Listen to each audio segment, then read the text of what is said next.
The type 1 is called the perfectionist or the reformer, and if this is your habit of attention, you already know you are the person we turn to when we need practical solutions. Efficient, no-nonsense, and action-oriented, you solve tangible problems by implementing structure, planning, and organization. Fair-minded and inclusive, you are often the force behind social change and issues of equality. When in balance, your primary values are truth and justice, and we appreciate that you have a deep sense of personal responsibility and act as though you answer to a higher authority. Your personal integrity, diligence, and determination are observable, and we love you for it. But when operating in the mid and low levels of self-awareness, you can become rigid in your thinking and inflexible in your opinions.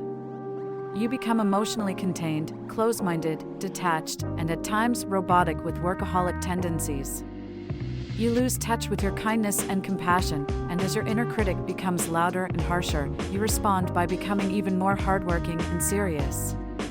Relaxing can be hard, and that's why it may be a surprise to hear, we don't just need you to relax.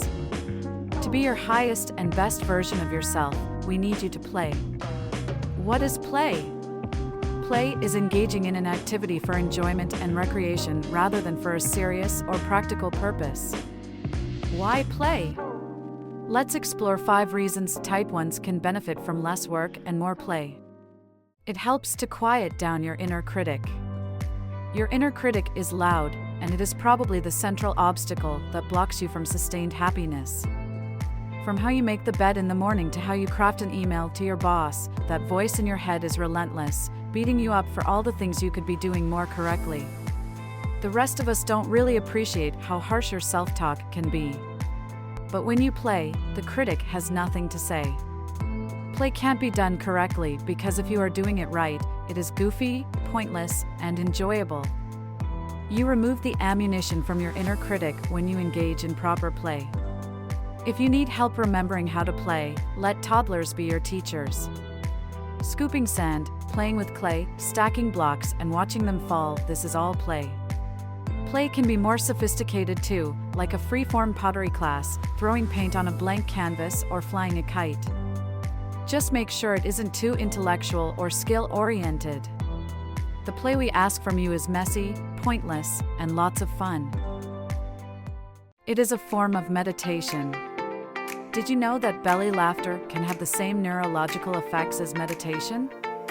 When you laugh so hard your belly hurts, your mind can't actually process thoughts, and you enter what is equivalent to a meditative state. Book a laughter yoga or laughter meditation class and try it for yourself. Or go the more traditional route and go to a comedy club with an entertainer you know you like. Laughter is good for your health, and if you are a type 1, it is extra important for you to shut down your relentlessly noisy mind. Play helps you access your feelings. If you are like most type 1s, you are a deeply compassionate person who truly cares about others. But not everyone experiences you this way because in your drive to be efficient and correct, you inadvertently push the emotional world to the side.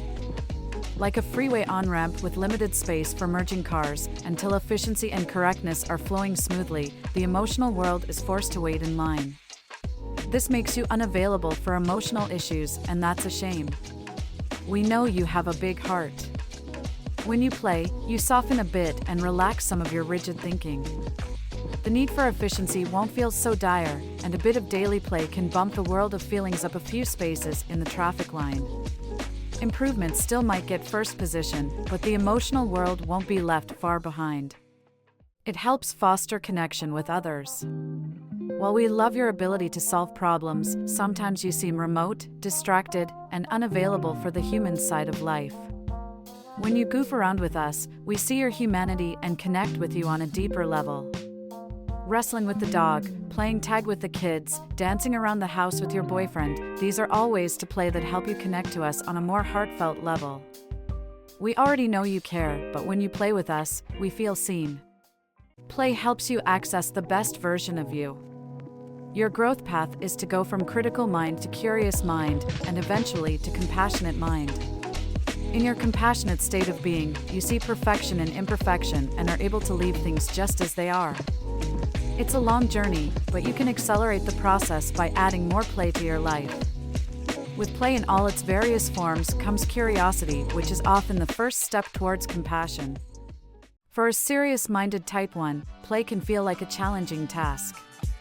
But the Enneagram reminds us, Type 1 has a connection to Type 7, the enthusiast. In an expansive state, Type 1s move towards Type 7 and adopt some of the Type 7 traits like playfulness, positivity, and enthusiasm. Many Type 1s have this experience when they go on vacation and leave their normal life behind. They give themselves permission to have fun, sleep late, eat wrong, and so forth. If you are a Type 1 struggling with play, try to remember all the times in your past when you've let your hair down, laughed until you cried, or had an adventure you didn't plan. This is all play. Now, go have fun.